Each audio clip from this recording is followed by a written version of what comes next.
14 janvier 1797. Imaginez un instant.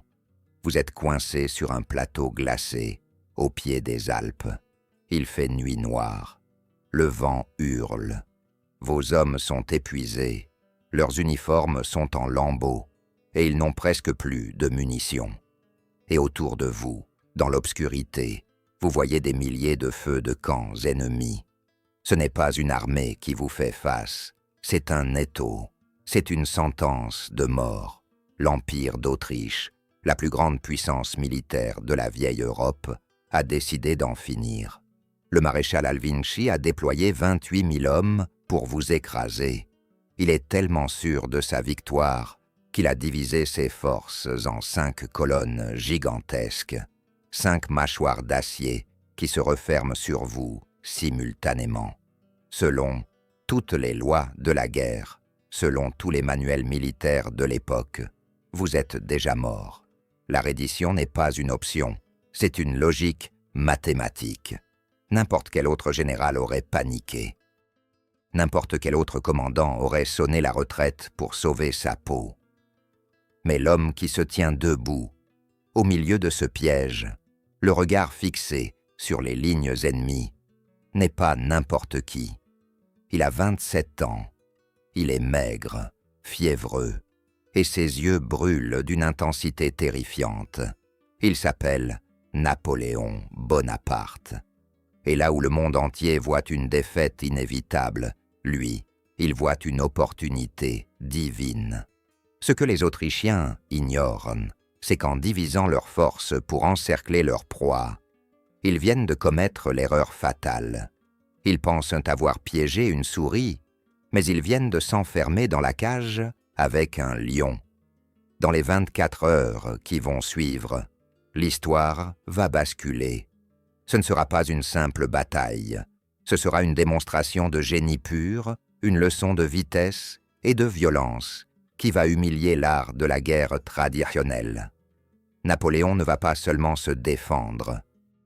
Il va transformer une situation impossible en l'un des plus grands chefs-d'œuvre tactiques de tous les temps. Comment un seul homme a-t-il pu anéantir 5 armées en une seule journée? Comment la foudre française a-t-elle brisé l'aigle autrichien? Bienvenue dans l'enfer de Rivoli, bienvenue sur la terre de l'héritage de fer.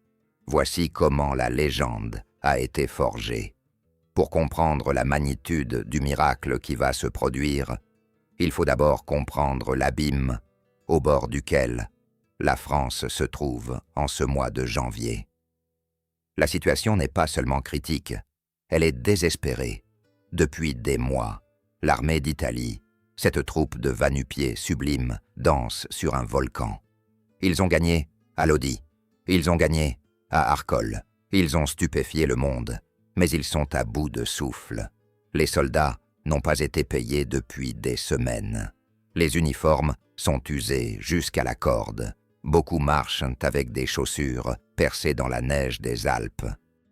C'est une armée fantôme, tenue debout par la seule volonté de faire de son général en chef. En face, l'Autriche ne renonce pas. C'est un empire blessé dans son orgueil. Vienne ne peut pas accepter d'être humilié par une république de sans-culottes et par un général corse de 27 ans que personne ne connaissait il y a 1 an. L'empereur François II a donc vidé ses arsenaux. Il a levé de nouveaux impôts, il a mobilisé de nouvelles recrues, il a confié cette force colossale au maréchal Alvinci, un vétéran de 61 ans, un maître de la guerre classique, méthodique, froid et implacable. L'objectif d'Alvinci est simple, briser le siège de Mantoue. C'est la clé de voûte de l'Italie du Nord. Si Mantoue est libérée, l'armée française sera prise en tenaille et anéantie.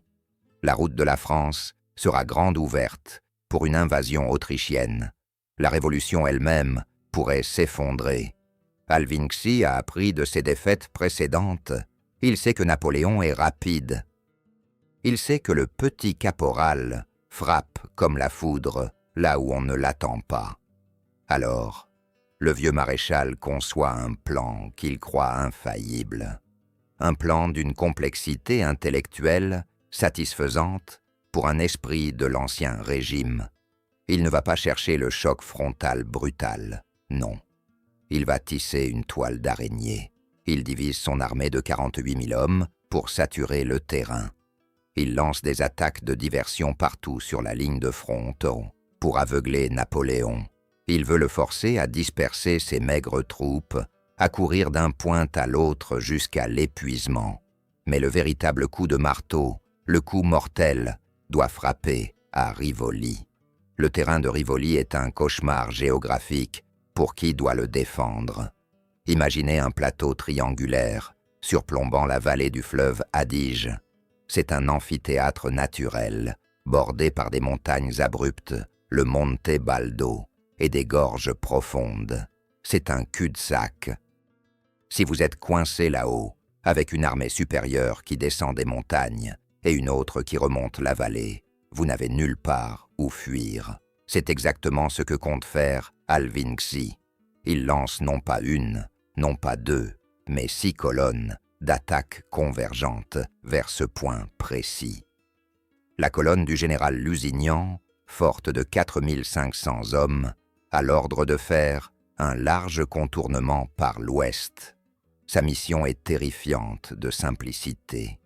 Elle doit marcher loin derrière les lignes françaises et couper la seule route de retraite. Une fois en place, les Français seront dans une bouteille dont Lusignan sera le bouchon. Pendant ce temps, 3 autres colonnes, commandées par les généraux Lipthay, Koblos et Oxkai, soit 12 000 hommes, doivent dévaler les pentes du Monte Baldo pour écraser le centre français par la pure masse. Et enfin, le coup de grâce, le général Kwasdanovich. Il commande la colonne la plus dangereuse.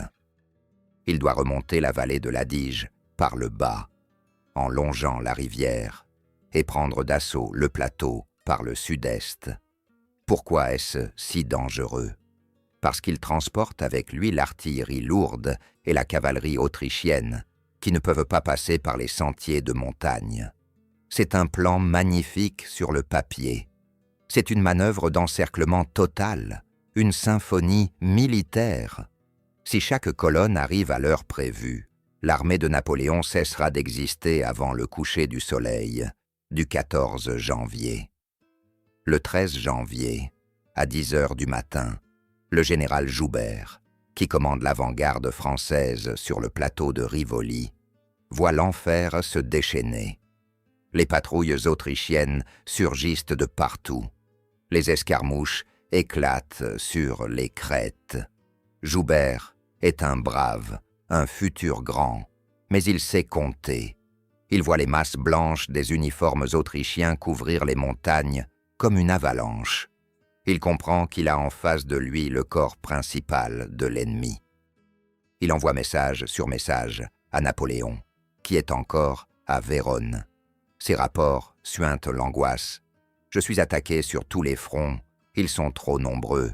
Si je reste, je suis mort. » Vers le soir, Joubert prend la seule décision logique, la retraite.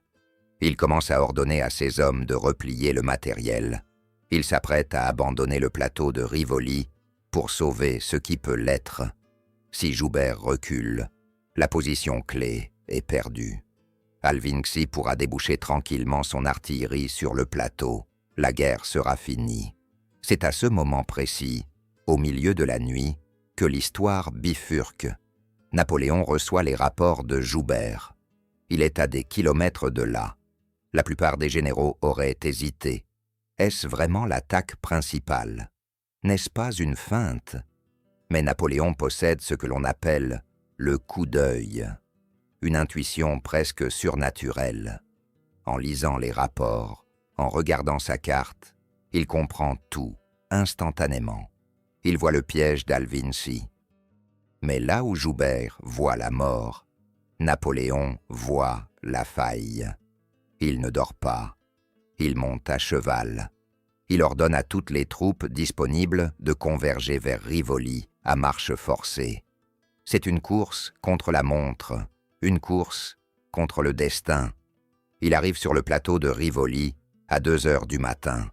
Il fait un froid glacial, la neige crisse sous les bottes.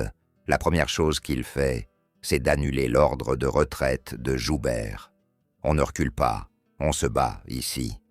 Les soldats, transis de froid, voient cette petite silhouette en redingote grise apparaître dans la lumière des torches.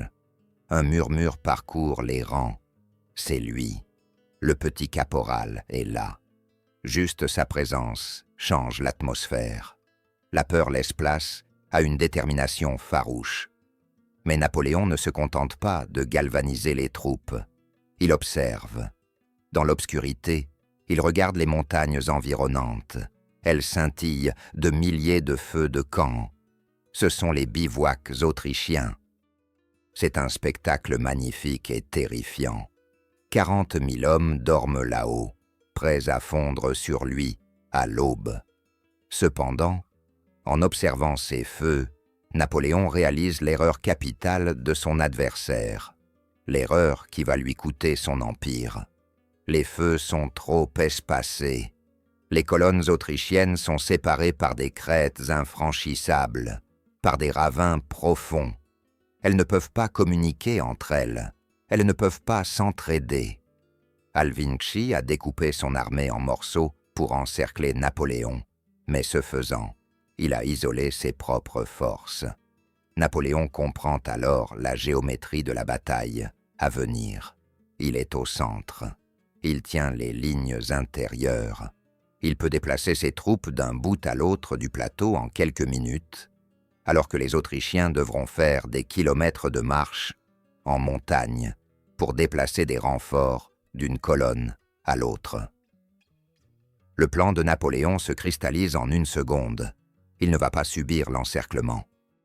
Il va utiliser sa position centrale pour frapper les colonnes autrichiennes, l'une après l'autre, séparément, avant qu'elles ne puissent se rejoindre.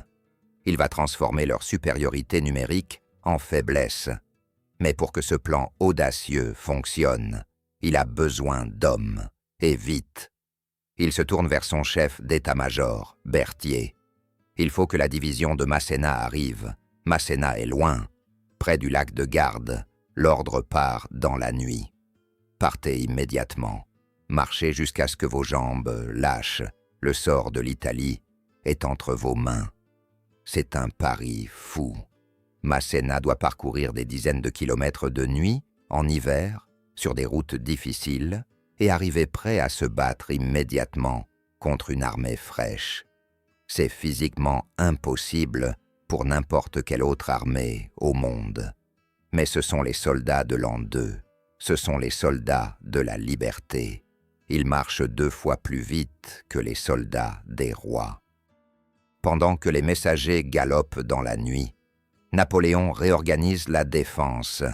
Il a 10 000 hommes sous la main contre les 40 000 qui l'entourent. Il doit tenir jusqu'à midi. S'il tient jusqu'à midi, Masséna arrivera.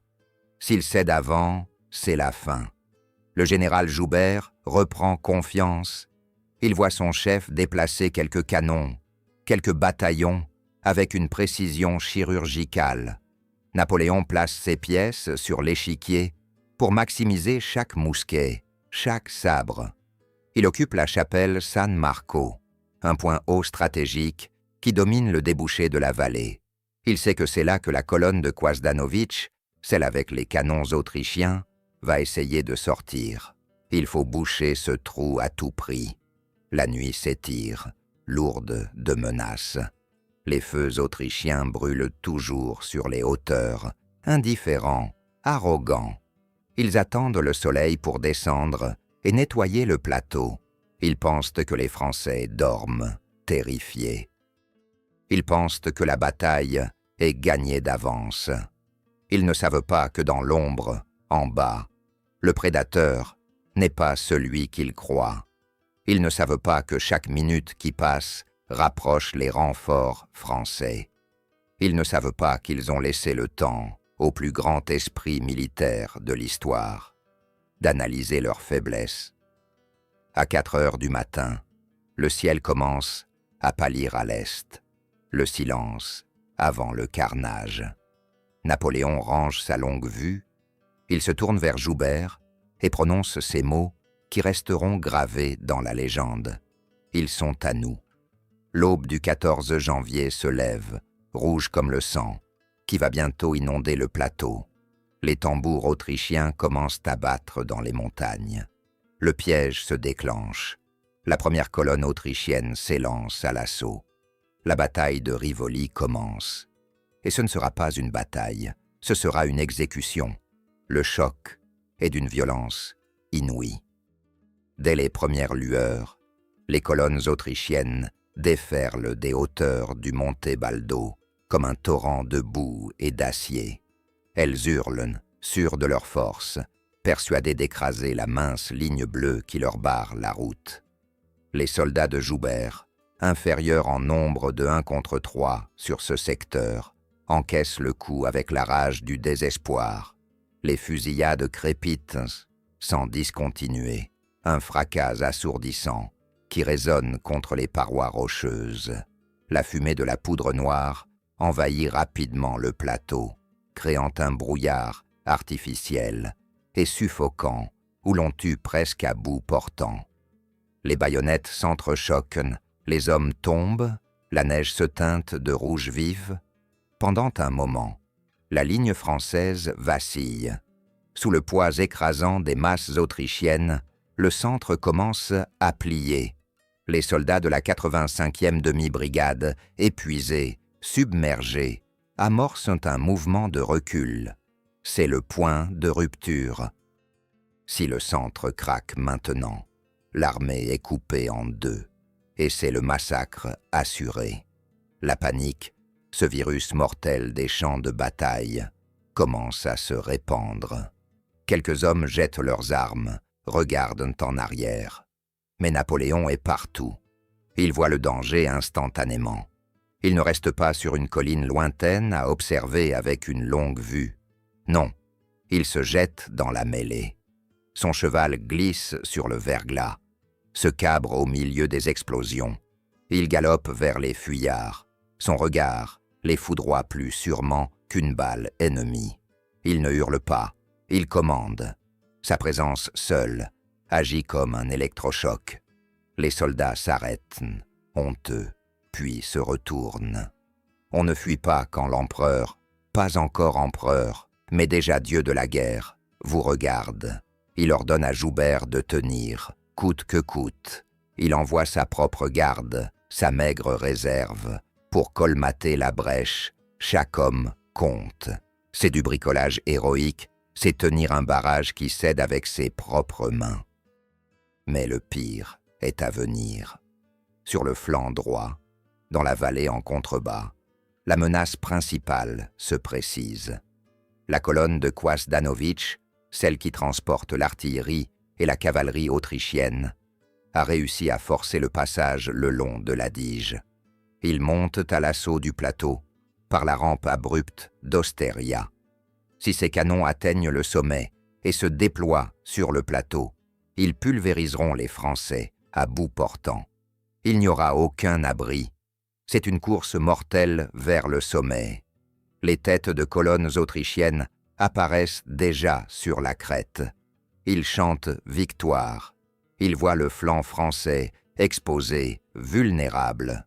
Napoléon doit faire un choix impossible. Il n'a presque plus de troupes. Il doit dégarnir son centre qui plie déjà pour renforcer son flanc droit. C'est un risque insensé, mais l'inaction est une certitude de mort. Il prend les quelques bataillons qui lui restent et les jette vers la rampe d'Osteria. Et c'est là, au milieu de ce chaos, que le miracle attendu se produit. Au loin, vers le sud, un nuage de poussière et de neige s'élève. Un bruit sourd, rythmé, commence à couvrir le fracas de la bataille. Ce n'est pas le vent, c'est le pas cadencé de milliers d'hommes qui courent. Masséna arrive. La division Masséna a marché toute la nuit. Ils ont parcouru des kilomètres dans le froid, sans dormir, sans manger. Ils sont exténués, Leurs visages sont gris de fatigue, mais ils sont là. Et à leur tête, André Masséna, le futur maréchal d'Empire, l'homme que Napoléon appellera bientôt l'enfant chéri de la victoire. Il est furieux, il est magnifique, il mène ses hommes comme une tempête. Napoléon ne leur laisse pas une seconde de répit, pas de repos, pas de rassemblement. Ils sont jetés directement du pas de course dans la fournaise. Masséna, prends l'aile gauche, balaye-moi tout ça. L'arrivée de ces troupes fraîches change tout. L'élan psychologique bascule. Les Français, qui se croyaient perdus, voient leurs frères d'armes surgir comme des démons. Un immense cri de « Vive la République » monte du plateau, glaçant le sang des Autrichiens qui ne comprennent pas d'où sortent ces renforts. Napoléon reprend l'initiative. Il ne subit plus, il dicte. Il se tourne vers la menace de la rampe d'Osteria. Les Autrichiens sont sur le point de déboucher sur le plateau avec leurs canons. La situation est critique. Napoléon n'a pas de canon pour riposter, ou presque. Il a 15 pièces d'artillerie légère. Au lieu de les utiliser de manière classique, en retrait, il fait quelque chose d'inouï. Il ordonne à ses artilleurs de charger avec les canons. Oui, charger. Les artilleurs poussent leurs pièces à la main, courent jusqu'au bord du précipice, presque sous le nez des Autrichiens qui montent. Ils mettent les canons en batterie à quelques mètres seulement de l'ennemi, et ils ouvrent le feu. À cette distance, ce n'est pas du tir, c'est de la boucherie. La mitraille, ces boîtes remplies de balles de plomb, fauchent les têtes de colonnes autrichiennes comme une faux dans un champ de blé. Les premiers rangs sont littéralement volatilisés. Les chevaux, terrorisés, se cabrent, paniquent et redescendent en ruant dans la pente étroite, écrasant leur propre infanterie. La colonne de Kwasdanovic, coincée dans ce boyau étroit, se transforme en un amas de chair et de cris. Et c'est à ce moment précis qu'un éclair de génie individuel vient sceller le destin de la bataille. Un moment de pure folie française, le capitaine Lasalle, un officier de hussards, jeune, arrogant, brillant, un sabreur fou qui vit chaque jour comme si c'était le dernier. Il voit la panique chez les Autrichiens en bas de la pente. Il n'attend pas les ordres. Il sent le kairos, le moment opportun. Il rassemble 26 cavaliers, 26 hommes, contre des milliers. Il hurle la charge. Ils dévalent la pente, comme des fous furieux, sabres au clair, hurlant comme des possédés. Ils percutent la masse confuse des Autrichiens déjà ébranlés par l'artillerie. L'impact psychologique est dévastateur. Les Autrichiens, déjà traumatisés par la mitraille, voient ces cavaliers surgir de la fumée comme des spectres invincibles. Ils pensent être chargés par un régiment entier. La peur devient terreur absolue. La colonne se disloque. Les hommes jettent leurs armes, se rendent par milliers ou sautent dans le vide pour échapper aux sabres français. En bas, dans la vallée, c'est la débandade.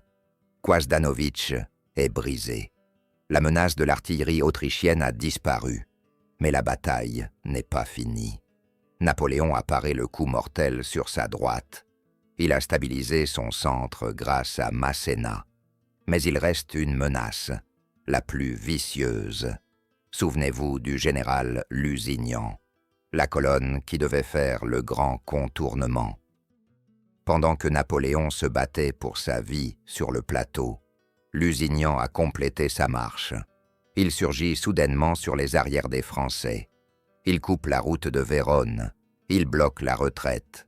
Les soldats français se rendent compte qu'ils sont encerclés. Lusignan déploie ses hommes, sûr de sa victoire. Il pense avoir piégé Napoléon. Il voit déjà la reddition de l'armée d'Italie. Sur le plateau, un frisson parcourt l'état-major. Nous sommes coupés, nous sommes pris à revers. Certains officiers pâlissent. C'est la définition même de la catastrophe militaire. être attaqué de face et de dos en même temps. Napoléon se tourne vers eux. Son visage est impassible, presque amusé. Il regarde les troupes de Lusignan qui se déploient derrière lui. Puis il prononce cette phrase, d'une arrogance et d'une lucidité terrifiante. « Ceux-là sont à nous aussi. » Il ne voit pas Lusignan comme une menace. Il le voit comme une victime de plus. Lusignan est arrivé trop tard. Le centre autrichien est brisé. La droite est en fuite. Lusignan est seul, isolé, loin de tout secours. Napoléon n'est pas encerclé. C'est Lusignan qui s'est jeté dans la gueule du loup. Napoléon pivote son armée. Il laisse une partie de ses troupes pour finir le travail sur le plateau et retourne ses meilleures unités, dont la terrible 18e demi-brigade, les Braves, contre Lusignan. Au même moment, une autre surprise attend le général autrichien. Le général Rey, qui commandait une réserve française restée en arrière, arrive par la route de Vérone. Lusignan se retrouve pris en sandwich. Il pensait être le marteau qui allait écraser Napoléon sur l'enclume. Il se retrouve soudainement à être le clou. Frappé de face par Napoléon qui redescend du plateau et de dos par Rey qui arrive, Lusignan est pulvérisé. Ses soldats, qui croyaient la victoire acquise 5 minutes plus tôt, ne comprennent pas ce qui leur arrive. Ils sont balayés, capturés par milliers.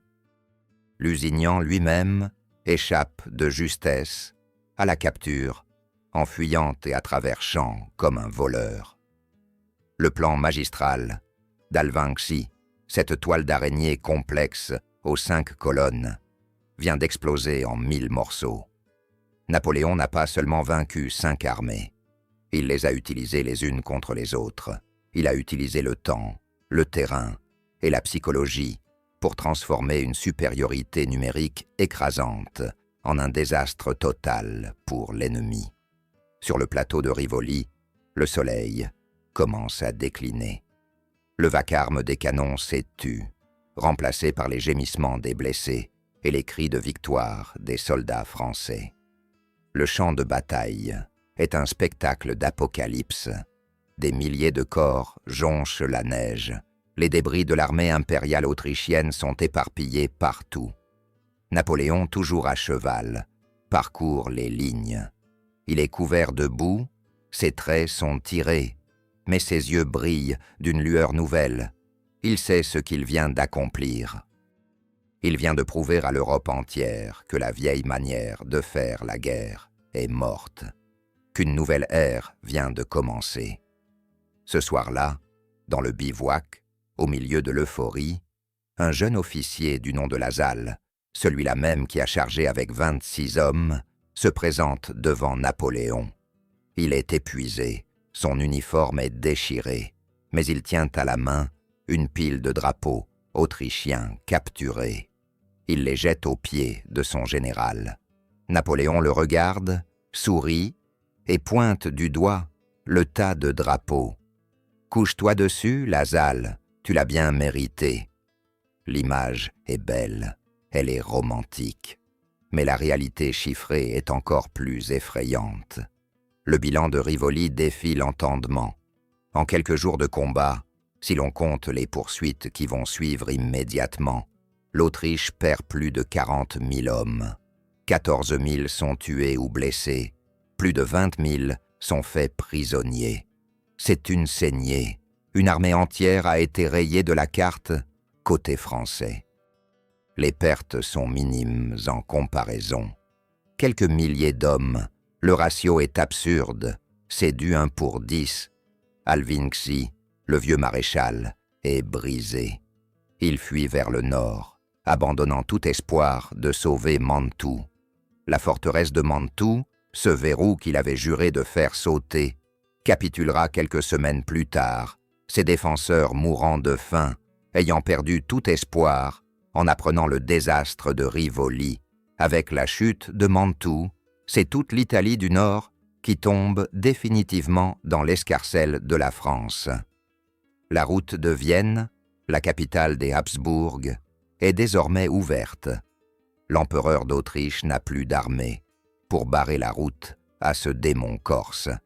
Il sera forcé de signer la paix de Campo Formio quelques mois plus tard. Rivoli n'est pas juste une victoire tactique, c'est la fin de la première coalition. C'est la victoire qui sauve la Révolution française. Sans Rivoli, pas d'empire, pas d'épopée, pas de légende. La France aurait été envahie, la République écrasée. Mais au-delà des conséquences géopolitiques, Rivoli révèle quelque chose de plus profond sur la nature même de Napoléon. C'est la démonstration ultime de sa méthode. Là où les autres généraux voient des problèmes statiques, il voit des mouvements dynamiques. Là où Alvin Xi a vu une carte en 2 dimensions sur laquelle il pouvait dessiner de jolies flèches, Napoléon a vu le terrain en 3 dimensions, intégrant le temps comme 4e dimension. Il a compris qu'une colonne ennemie isolée par une montagne n'est pas une menace, c'est une cible. Il a compris que la vitesse est l'arme absolue. L'activité, la vitesse, c'était son mantra. À Rivoli, il a été partout à la fois. Il a personnellement dirigé l'artillerie, réorganisé l'infanterie, lancé la cavalerie. Il a tenu les rênes de la bataille, avec une maîtrise totale, adaptant son plan minute par minute, improvisant sur le thème de la victoire, avec la virtuosité d'un chef d'orchestre dément. C'est aussi la victoire de l'esprit nouveau sur l'ancien monde. D'un côté, des soldats automates, obéissant à une discipline aveugle, commandée par des nobles vieillissants, qui font la guerre comme on joue aux échecs par correspondance. De l'autre, des citoyens soldats, motivés par le patriotisme, l'honneur et la gloire, commandés par des jeunes loups affamés, promus au mérite, capables d'initiative et d'audace folle. Lasalle, Masséna, Joubert, Leclerc, tous ces noms qui brilleront au firmament de l'Empire étaient là, à Rivoli. Ils ont été forgés dans le feu de cette journée. Ils ont vu de leurs yeux ce qu'un homme de génie pouvait faire contre l'impossible. Ils ont appris ce jour-là qu'avec Napoléon, le mot « impossible » n'était vraiment pas français. Pourtant, l'histoire retient souvent Austerlitz comme le chef-d'œuvre absolu, le soleil d'Austerlitz. Mais les vrais connaisseurs, les stratèges, les historiens militaires regardent souvent Rivoli avec un respect encore plus grand. À Austerlitz, Napoléon avait une armée puissante, entraînée, la grande armée, au sommet de sa forme. À Rivoli, il avait une armée en loques, affamée, inférieure en nombre, et il a quand même produit une victoire parfaite, géométrique, totale. C'est la victoire de l'esprit pur, la victoire de l'intelligence sur la force brute. Alors, quand vous regarderez une carte de l'Italie, cherchez ce petit plateau, au nord de Vérone. Ce n'est pas juste un lieu géographique, c'est un monument invisible à la puissance de la volonté humaine. C'est l'endroit où un jeune homme de 27 ans a regardé le destin dans les yeux et l'a forcé à baisser le regard. Et aujourd'hui encore, dans les écoles de guerre du monde entier, de West Point à Saint-Cyr, on étudie Rivoli. On trace les lignes des colonnes d'Alvin Xi et les mouvements de Napoléon. On essaye de comprendre, on essaye de saisir cette étincelle, mais on ne peut pas apprendre le génie. On peut seulement le contempler. Napoléon a gagné bien d'autres batailles après celle-ci. Des batailles plus grandes, plus sanglantes, impliquant des centaines de milliers d'hommes. Mais jamais plus il n'a démontré une telle maîtrise, une telle clarté dans le chaos, une telle perfection dans l'exécution. Rivoli reste le joyau brut de sa couronne, le moment où le Bonaparte général a laissé place au Napoléon légende. Et dire que tout cela s'est joué à quelques heures près. Si Masséna avait traîné, si Joubert avait craqué, si Napoléon avait dormi, l'histoire du monde aurait été différente. nous ne parlerions peut-être pas français aujourd'hui de la même manière. L'Europe serait différente. C'est vertigineux. C'est ça, la beauté terrifiante de l'héritage de fer. Ces moments de bascule où le sort des nations repose sur les épaules d'une poignée d'hommes, sur la rapidité d'un cheval, sur la justesse d'un coup d'œil. Rivoli est la preuve éternelle que rien n'est jamais écrit d'avance. Que la fatalité n'existe que pour ceux qui acceptent de subir. Pour les autres, pour ceux qui osent, pour ceux qui se battent, il y a toujours un chemin vers la gloire, même encerclé par 5 armées, même seul contre tous, au milieu de la neige et de la nuit. Mais au-delà de la stratégie, au-delà des cartes et des mouvements de troupes, il reste une question qui hante encore les historiens 2 siècles plus tard. Qu'est-ce qui a vraiment fait la différence ce jour-là? Est-ce le génie froid du commandant? Ou est-ce la fureur incandescente de ses soldats? Car il ne faut jamais oublier ceux qui ont tenu la ligne, ces hommes qui, pieds nus dans la neige, ont refusé de céder un pouce de terrain à l'empire le plus puissant du monde. Ces soldats de la République qui, voyant leur général au milieu d'eux, bravant la mitraille, se sont sentis invincibles.